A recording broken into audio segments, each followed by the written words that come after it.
వరద బాధితులను ఆదుకోవాలన్న సీఎం రేవంత్ రెడ్డి పిలుపుతో సంస్థలు, స్వచ్ఛంద సంస్థలు, ఉద్యోగులంతా ఉద్యమంలా కదిలారు. తమ శక్తి కొద్దీ విరాళాలు అందించారు. అలాగే ఈ వారం చేసిన రివ్యూలో కీలక ఆదేశాలు జారీ చేశారు. హైదరాబాద్ శివార్లలో గ్రీన్ ఫార్మాసిటీ అభివృద్ధిని వేగవంతం చేయాలన్నారు. 16వ ఆర్థిక సంఘం సభ్యులు హైదరాబాద్కు వచ్చిన సందర్భంగా తెలంగాణ అవసరాలు, కావాల్సిన నిధులపై వినతులు అందించారు. చాకలి ఐలమ్మ వర్ధంతి కార్యక్రమంలో పాల్గొన్న సీఎం రేవంత్ కోటి ఉమెన్స్ వర్సిటీకి ఐలమ్మ పేరు పెడతామని ప్రకటించారు.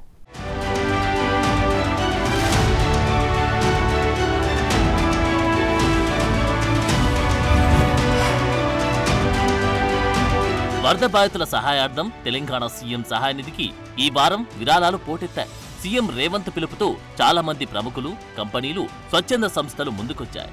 ఈ నెల 10న ముఖ్యమంత్రి సహాయ నిధికి మెగా గ్రూప్ 5 కోట్ల విరాళాన్ని అందించింది. Mega Engineering Infrastructure Limited MD PV Krishna Reddy సీఎంను కలిసి చెక్కును అందించారు. అటు నిర్మాత సూర్యదేవర నాగవంశీ 25 లక్షలు, మరో నిర్మాత దిల్రాజు 25 లక్షల విరాళం చెక్కు సీఎంకు అందించారు. మరోవైపు Cyient group founder, executive chairman B V Mohan Reddy ముఖ్యమంత్రి సహాయ నిధికి ₹1 కోటి విరాళాన్ని ప్రకటించి చెక్కును సీఎంకిచ్చారు. అటు లలిత జ్యువెలరీస్ సంస్థ అధినేత కిరణ్ కుమార్ సీఎం రేవంత్ ను కలిసి ₹1 కోటి విరాళం చెక్కును అందించారు. Maitra energy group, Akshat green tech సంయుక్తంగా ₹1 కోటి విరాళం అందించారు. అన్నపూర్ణ స్టూడియోస్ తరపున యార్లగడ్డ సుప్రియ 50 లక్షలు అందించారు. హైదరాబాద్ రేస్ క్లబ్ 2 కోట్లను విరాళంగా అందజేసింది.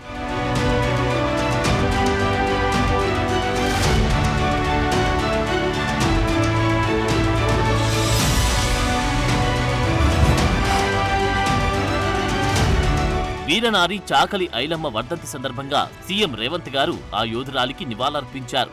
తెలంగాణ సాయుధ పోరాటంలో చాకలి ఐలమ్మ చూపిన తెగువ తరతరాలకు స్ఫూర్తిదాయకమని సీఎం కొనియాడారు. హైదరాబాద్ కోఠిలోని తెలంగాణ మహిళా యూనివర్సిటీకి చాకలి ఐలమ్మ పేరు పెట్టాలని నిర్ణయించామన్నారు. చాకలి ఐలమ్మ 39వ వర్ధంతి సందర్భంగా ప్రభుత్వం రవీంద్ర భారతిలో ప్రత్యేక కార్యక్రమం నిర్వహించింది. పోరాట యోధురాలిని స్మరిస్తూ ఐలమ్మ మనవరాలు శ్వేతను మహిళా కమిషన్ సభ్యురాలుగా నియమించాలని నిర్ణయం తీసుకున్నట్లు సీఎం చెప్పారు. ఐలమ్మ కుటుంబ సభ్యులు ప్రభుత్వంలో భాగస్వాములుగా ఉండాలని భావిస్తున్నట్లు చెప్పారు. కంచ ఐలయ్య గారు ఒక సూచన చేశారు.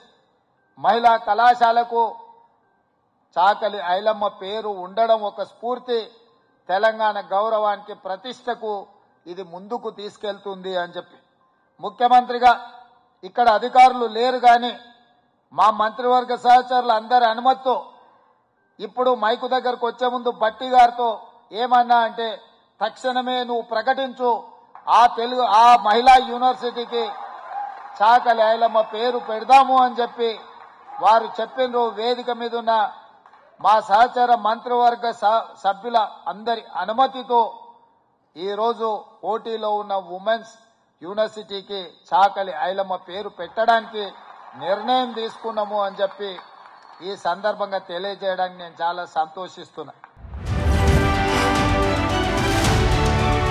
సైబర్ నేరాల నియంత్రణలో ఉత్తమ పనితీరును కనబర్చి జాతీయ స్థాయిలో ప్రశంసాపత్రాన్ని అందుకున్న తెలంగాణ సైబర్ సెక్యూరిటీ బ్యూరోను ముఖ్యమంత్రి రేవంత్ రెడ్డి అభినందించారు.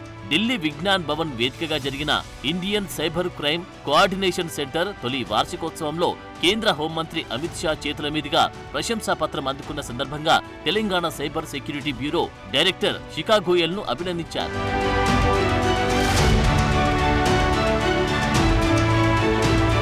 ప్రజల అవసరాలకు తగ్గట్లు ఆర్టీసీ కొత్త బస్సులు కొనాలని సీఎం రేవంత్ రెడ్డి అధికారులను ఆదేశించారు. పెరిగిన అవసరాలు, కొత్త మార్గాలను అందుకు ప్రతిపాదిక చేసుకోవాలని సూచించారు. మహిళలకు ఉచిత బస్సు సౌకర్యం, ఆర్టీసీ కార్యకలాపాలపై సీఎం సమీక్షించి పలు సూచనలు చేశారు.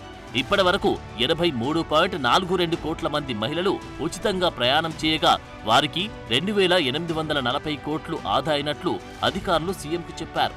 ఈ పథకం ప్రారంభమైన తర్వాత వివిధ జిల్లాల నుంచి హైదరాబాద్లోని ఆసుపత్రులకు వస్తున్న మహిళల సంఖ్య పెరిగినట్టు అధికారులు వివరించారు.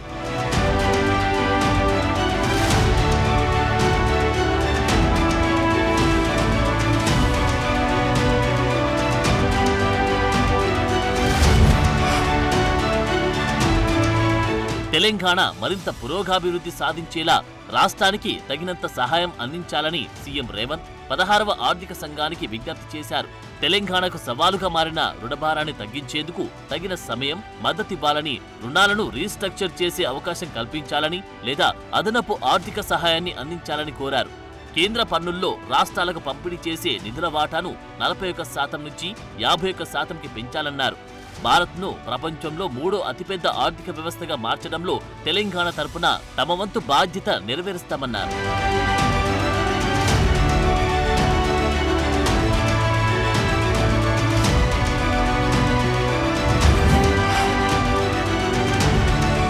హైదరాబాద్ శివార్లలో గ్రీన్ ఫార్మాసిటీ అభివృద్ధిని వేగవంతం చేయాలని సీఎం రేవంత్ రెడ్డి అధికారులను ఆదేశించారు.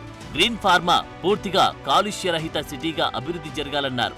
భూములు కోల్పోయిన వారికి గ్రీన్ ఫార్మాసిటీ అభివృద్ధిలో భాగస్వామ్యం కల్పించాలని, అందుకు అవసరమైన ప్రణాళికలు రూపొందించాలని అధికారులకు చెప్పారు. రంగారెడ్డి, మహబూబ్ నగర్ జిల్లాల పరిధిలో ముచ్చర్ల ప్రాంతంలో ఇప్పటికే ఎంపిక చేసిన పరిసరాల్లో గ్రీన్ ఫార్మా సిటీని అద్భుతంగా తీర్చిదిద్దాలన్నారు.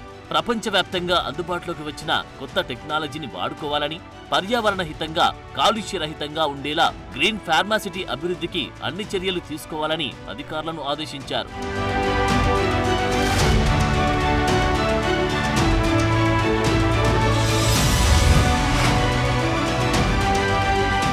హైదరాబాద్ గచ్చిబౌలి స్టేడియం వేదికగా జరిగిన ప్రతిష్టాత్మక inter continental cup 2024 football tournament విజేతలైన సిరియా ఆటగాళ్లను ఈ నెల 10న సీఎం రేవంత్ రెడ్డి అభినందించి కప్ను అందించారు.